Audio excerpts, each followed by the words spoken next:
Հայ-ռուսական հարաբերությունների մասին այսօր զրուցելու ենք Մայր Հայաստան կուսակցության վարչության անդամ Ստեփան Դանիելյանի հետ։ Շնորհակալություն հրավերամտելու համար։ Շնորհակալ։ Նախ Փաշինյանի մոսկովյան այցի մասին վարչապետը հայտարարեց, որ հաջողված հանդիպում է ունեցել, համաձայն եք այդ տեսակետի հետ։ Իրոք հաջողված էր հանդիպումը։ Հաջողված նայած մենք ինչ ենք հասկանում հաջողվածի տակ, որովհետև իրեն հստակ պայմաններ են դրել եւ այդ պայմանները հնչեցին եւ Ռուսաստանի նախագահի շուրթերից եւ նաեւ հետագայում եղան հոդվածներ ռուսական կենտրոնական մամուլում, նաեւ շատ ծավալուն հարցազրույց տվեց Ավերչուկ, փոխվարչապետը։ Եվ այնտեղ բավականին հստակ կետեր են նշված եւ քաղաքական եւ տնտեսական, որոնք շատ լրջագույն վտանգներ ունեն մեզ համար, բայց ես ուզում եմ խոսակցությունը մենք սկսենք մի քիչ այլ թեմայից։ Մենք չենք հասկանում այդ տարածաշրջանում ինչա կատարվում։ Այսինքն Իրանի նկատմամբ այս պատերազմը ոչ միայն համաշխարհային աշխարհաքաղաքականության վրա եւ տնտեսության վրա հսկա ազդեցություն ունի, բնականաբար նաև մեր տարածաշրջանի վրա։ Իրանը չի պարտվում ու մենք պետք է հասկանանք դա ինչա նշանակում եւ դա կապ ունի այդ այցի հետ Ռուսաստան կատարած։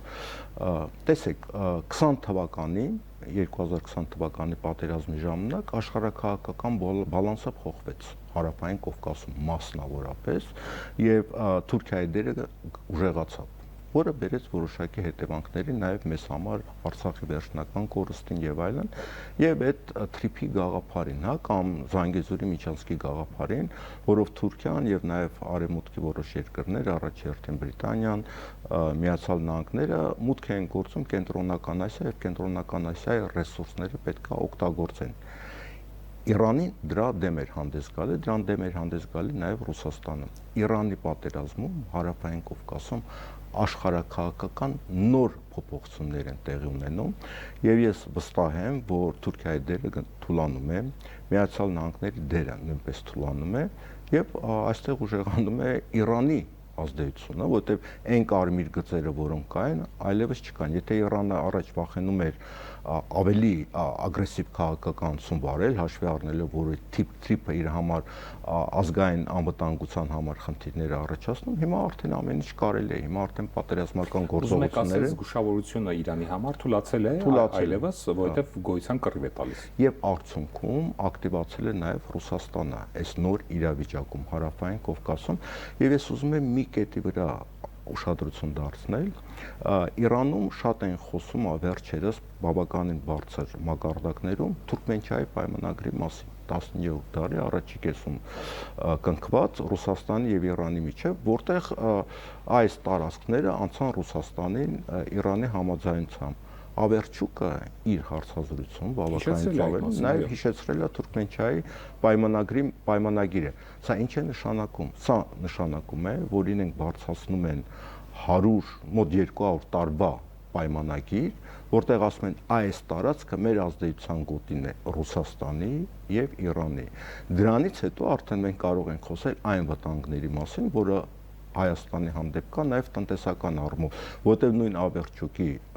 այդ հարցազրույցում, իսկ դա Ավերչուկի հարցազրույց չէ, դա Ռուսաստանի պետական դիրքորոշում էր 10-ով արված։ Այնտեղ խոսքը գնում է նաև աշխարհաքաղաքական փոփոխությունների մասին, որը կարող է բերել երկաթուղիների, եթե դա Ռուսաստանից անցնի Թուրքիային իդեմս Ղազախստանի,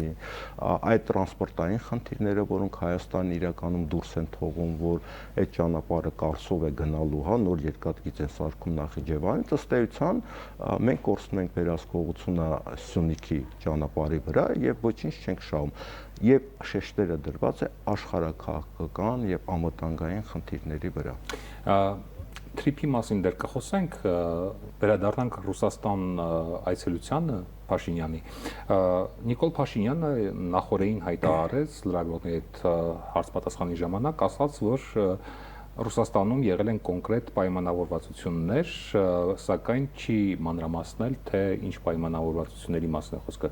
ինչ ենթադրություններ կան, ինչի մասին է ակնարկում։ Ըստ էլի մամուլի արձագանքներին երևի խոսքը գնում է երկաթուղու մասին, որովհետև միջև այդ էլ այս Հայաստանի վարչապետը խոսում էր, որ ինչ-որ պայմանավորվածություններ կային, որ պետք է երկաթգծում աշխատանքներ տարվեին եւ այլն, բայց դրա մասին նույնպես խոսքը գնում է եւ իրենք ասում են, որ իրենք պատրաստ են բոլոր այդ երկաթուղիների նոր վերանորոգմանը, նաեւ խոսքը գնում է, հիշում եք, ջրհեղեղը, որ տեղի ունեցավ Հայաստանի հյուսիսում, շատ արագ իրենք վերականգնեցին մի 3 շաբաթվա ընթացքում Լորիում, այո, եւ հարցը դրված է նրան, որ իրենք հրաժարվում են երկաթուղիները հանձնել, ասենք երրորդ կողմին, եւ նաեւ խնդիր է դրված էլեկտրոցանցերի հետ կապված, ատոմակայանի հետ կապված, որովհետեւ մենք հասկանում ենք, չէ՞, ով որ ատոմակայանը սարքում է, ինքը ստրատեգիական ազդեցություն է ունենում տվյալ երկրի վրա։ Այսինքն Ռուսաստանը հստակ ասում է, որ մենք Հարավային Կովկասի տարածաշրջանից չենք գնալու, չենք հանձնելու դա արևմուտքին, իրականում Թուրքիային, եւ շատ կտրուկ է դրված այդ հարցը եւ կան որոշակի արդեն զգուշացումներ այն մասին, որ Հայաստանի տնտեսությունը կարող է մեծ կորուստներ ունենալ։ Տեսեք, հիմա ինչ որ դուք ասացիք, այդ բոլոր հարցերի շուրջ հակասություններ կան Հայաստանի եւ Ռուսաստանի միջեւ։ Մինչդեռ Փաշինյանը հայտարարում է, որ հարաբերությունները, հայ-ռուսական հարաբերությունները զարգանում են բնականon հունով, ինչպես հասկանալ այս հայտարարությունը բնականon հունով զարգացումը եւ կոնկրետ պայմանավորվածությունները այն հարցերի շուրջ, որոնք դուք հիմա նշեցիք։ Այդ հայտարարությունները պետք է դիտարկել հունիսին սպասող ընտրությունների կոնտեքստում, հա։ Խնդիր է դրված, որ ինքը պետք է փորձի վերարտադրվել եւ իր համար սա կենսական նշանակություն ունի նաև անձնական առումով եւ դրա համար պետք է մոբիլիզացնել նաև իր թիմը, որ թիմը ժամանակից շուտ հուսահատության մեջ չընկնի։ Դրա համար այն նման լավատեսական հայտարարություններ են արվում։ Տեսեք, Պուտինը օրինակ ասում է, որ ընտրությունների ցանկացած արդյունքի դեպքում պատրաստ է շարունակել գործակցությունը, բայց դրանից առաջ նաև որոշակի հայտարարություններ էր արել Ռուսաստանի քաղաքացիություն ունեցող անձանց հետ կապված եւ այլն։ Այս հայտարարությունը Պուտինի լեզվով ինչ է նշանակում։ Դա շատ հետաքրքիր հայտարարություն է դա, որովհետև ինքը ասում է մենք շարժվելու ենք հայ ժողովրդի շահերով, չէ՞։ Եվ ասում է Ռուսաստանում 2 միլիոն հայ ժողովուրդ կա։ Այսինքն իրենք էլ են հայ ժողովրդի փայաբաժնի տերը, չէ՞։ Ով է ներկայացնում հայ ժողովրդին։ Հայ ժողովրդին ըստ դե յուրե ներկայացնում է Հայաստանի կառավարությունը, չէ՞։ Բայց եթե դու կառավարության ներկայացուցիչի կամ ղեկավարի հետ զրույց ես ունենում ու խոսում ես հայ ժողովրդի շահերի հետ, դա նշանակում է դու առանձնացնում ես հայ ժողովրդի շահերը Հայաստանի կառավարության շահերից եւ նաեւ հատուկ նշում ես, որ 2 միլիոն հայ կա Ռուսաստանում։ Այսինքն սա այս կոնտեքստի մեջ է պետք դիտարկել եւ ինքը ասում է, գիտեք ինչ, Հայաստանում կան ուժեր, որոնք Ռուսաստանի հետ լավ հարաբերություններ ունեն, դրանք մեր բարեկամներն են, մենք ընկերներ ունենք Հայաստանում, քաղաքական դաշտում եւ կոնտեքստում պետք է հասկանալ, որ հայ ժողովրդի շահերը ներկայացնում են այդ մարդիկ եւ բերվում են նաեւ տնտեսական խնդիրներ, գազի հարցը, չէ, ասեց, որ 170 քանի դոլարով է գնում Հայաստանը գազը, իսկ հիմա արդեն միջազգային շուկայում $600 է։ Գյուղատնտեսական ապրանքների մասին, որ 1 միլիարդից ավել գյուղատնտեսական ապրանքներ են վաճառվում Ռուսաստանում, իսկ Եվրոպայում այդ ապրանքներին չեն սպասում, բնականաբար, նույնիսկ Ուկրաինան պատերազմի մեջ է եւ ամբողջ Եվրոպան օգնում է Ուկրաինային, ուկրաինական ցորենի, արևածաղիկի, ձեթի եւ այլն սանկցիաներ են դրված, չէին թողում, չէ, հիշում եք, որ մուտք գործել եվրոպական շուկա, որովհետեւ այնտեղի գյուղատնտեսությունը դա կարող էր վատ մրցակցություն լինել։ Դա նշանակում է, որ Հայաստանի գյուղատնտեսությունը կարող է ըստ էության մահանալ եւ դա նշանակում է գյուղերը կդատարկվեն։ Իսկ Հայաստան առանց գյուղերի իրականում դա արդեն Հայաստան չի լինելու։ Հաշվի առնելով, որ հանդիպման նախաձեռնությունը Հայաստանին է, հայկական կողմին է, ինչ եք կարծում, այդ ինչ կարևոր հարցեր կային օրակարգում, որ Փաշինյանը շտապեց հանդիպել Պուտինի հետ։ Մենք կարող ենք դատել հրապարակային ինֆորմացիայի վրա, այսինքն փակ սենյակներում ինչ խոսակցություն է եղել, մենք չգիտենք, չնայած ռուսական մամուլում արտահոսքեր կան, թե փակ սենյակում ինչ խոսակցություն է եղել, բայց մենք չենք կարող վստահ լինել, որ դա որքանով է համապատասխանում կամ ամբողջն է։ Համար մեկ հարցը դա բնականաբար Սամվել Կարապետյանի խնդիրներ ընտրություններ այսինքն եւ ուժեղ Հայաստանի մասնակցությունա ընտրություններին, որին գործող իշխանությունը փորձում է թույլ չտալ, որովհետեւ իրենք դերապետում են սոցհարցումներին եւ տեսնում են իրական պատկերը եւ իրական պատկերը գնալով ավելի է վատ տարանում գործող իշխանության համար։ Մյուս հարցերը դա աշխարհաքաղաքական հարցեր են, որոնք կապ ունեն տնտեսության հետ։ Դա ոչ միայն թրիփն է, թրիփի հետ կապված դա երկաթուղու խնդիրն է։ Եվ մյուս հարցը ատոմակայանի խնդիրն է։ Այսինքն դրանք ստրատեգիական ոլորտներ են, որոնք ունեն աշխարհաքաղաքական նշանակություն։ Այսինքն եթե այս կերպ է հարցը լուծվում, դա նշանակում է Հայաստանը փոխում է իր աշխարհաքաղաքական վեկտորը։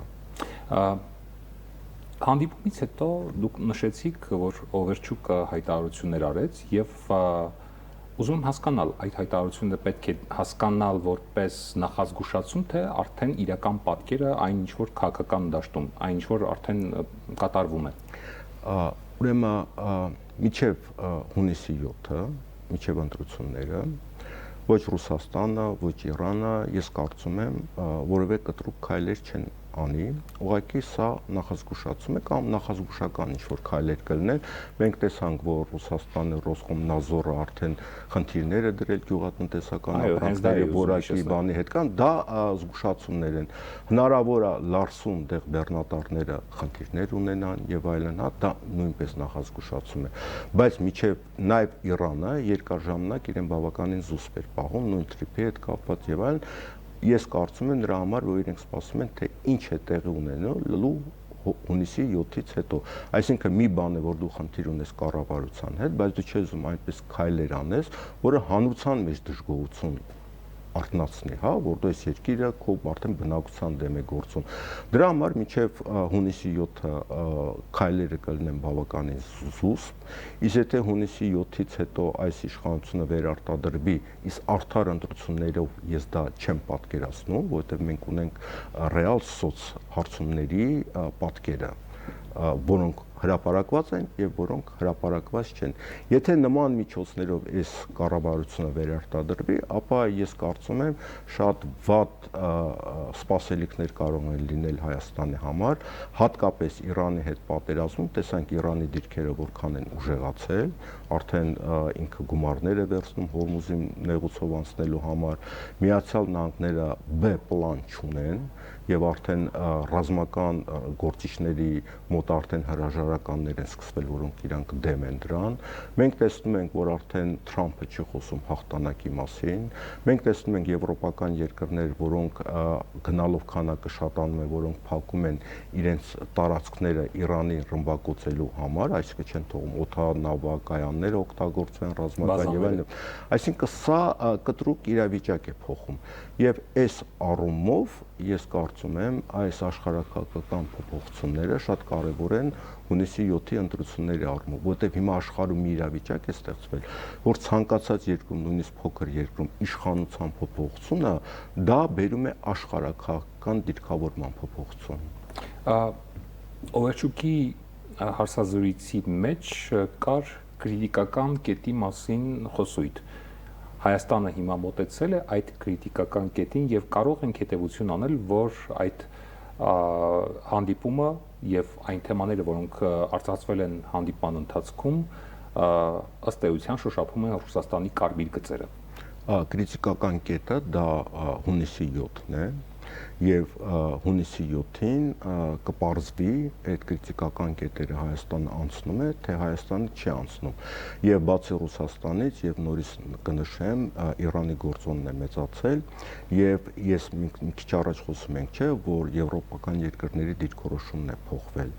եւ նաեւ Միացյալ Նահանգների հետաքրքրությունը Հարավային Կովկասում սրա հետ պայմանավորված նվազում է։ Այս նախագիծը տնտեսական հնարավորություն է ըստ էության, թե ավելի շատ աշխարհաքաղաքական ռիսկ, որովհետև որքանով հասկանում ենք, եթե թրիփով չեն անցնելու Իրանի եւ ներողություն Չինաստանի եւ Ռուսաստանի բեռները, այդ դեպքում հնարավոր է, որ մեկուսանա Հայաստանը եւ թրիփը այլևս անիմաստ ինչ որ մի կառույց լինի։ Այսինքն մենք որպես մեր աշխարհակաղակական դիրքը նույնիսկ այս դեպքում արդեն պիտանի չի լինի, որովհետև Իրանը ըստ էության ունի ճանապարհ կապվելու եւ Չինաստանի եւ Ռուսաստանի հետ թրիփը այս դեպքում եթե Իրանին եւ Չինաստանին եւ Ռուսաստանին պետք չէ մեծ հաշվով, այդ դեպքում ինչ է շահելու կամ ինչ է ստանալու Հայաստանը։ Ադրբեջանը դեռևս ունի ճանապարհ Իրանով, որը ավելի բարձր որակի է Նախիջևանի հետ միանալու համար, եւ նաեւ գոյություն ունի Կարսի երկաթուղին, Կարս-Թբիլիսի երկաթուղին, չէ, որը կառուցվել է։ Հիմա եկեք հասկանանք ինչ է թրիփը։ Օրինակ, ես կարծում եմ, թրիփի անվանումը ավելի ճիշտ կլիներ անվանել Մոսադի ուղի։ Մրիփ անվանենք, հա։ Ինչի համար, որտեվ մենք բոլորս տեսնում ենք, որ Մերձավոր Արևելքում եւ մեր տարածաշրջանում Միացյալ Նահանգները ըստ էության սպասարկում են Իսրայելի շահերը։ Եվ Իսրայելի ներկայությունը շատ մեծ է Ադրբեջանում։ Ոչ միայն Իսրայելի, նաեւ Բրիտանիայի 100 միլիարդից ավել ներդրումներ են արվել Բրիտանիայի կողմից եւ այս թրիփի ճանապարհը, երբ որ Միացյալ Նահանգները ինչ-որ ընկերության են տալիս, մենք չգիտենք այդ ընկերությունը Մոսադինն է, թե Միացյալ Նահանգներն է։ Այսինքն թրիփը պետք է դիտարկել այս կոնտեքստի մեջ, որ Իրանին հյուսիսից փակել, վերահսկողության տակ վերցնել եւ նաեւ որոշակի հետախուզական եւ ռազմական ինֆրաստրուկտուրաներ ստեղծել։ Ես կարծում եմ, որ այդ թրիփը Իսրայելի շահերն էր սպասարկելու Միացյալ Նահանգների առումով ինքը այն ճանապարհները, որոնք Չինաստանից են գնում, ինքը փորձում է վերահսկել։ Դա էլ Միացյալ Նահանգների շահերն են եւ ուկրաինական պատերազմը շատերի նաեւ այդ նշանակություն ուներ։ Թրիփի դեպքում ես կարծում եմ Հայաստանը արդեն կորցրել է այդ նշանակությունը, բայց Հայաստանը շատ մեծ հնարավորություններ ունի հյուսիս-հարավի առումով, որովհետեւ այս իրավիճակում, երբ որ արդեն մեծ մակրոզոնաներ են ստեղծվում, այսինքն գլոբալիզմը տնտեսության առումով փլուզվում է, Իրանի համար կենսական է դուրս գալ Սևծով եւ Ռուսաստան, Ռուսաստանի համար կենսական է դուրս գալ Պարսից ծոց եւ Հնդկական օվկիանոս, հա, այսինքն այս առումով Հայաստանի նշանակությունը մեծանում է ոչ թե արևելք-արևմուտքի առումով, այլ հյուսիս-հարավի առումով։ Հայ-ռուսական հարաբերություններում ինչ սպասել առաջիկա 1-2 ամսում։ 1-2 ամսում ես կարծում եմ լուրջ փոփոխություններ սպասել պետք չի, այդ փոփոխությունները լավ կամ վատ ուղղությամբ մենք կտեսնենք հունիսի 7-ից հետո։ Դուք ինչ եք կանխատեսում։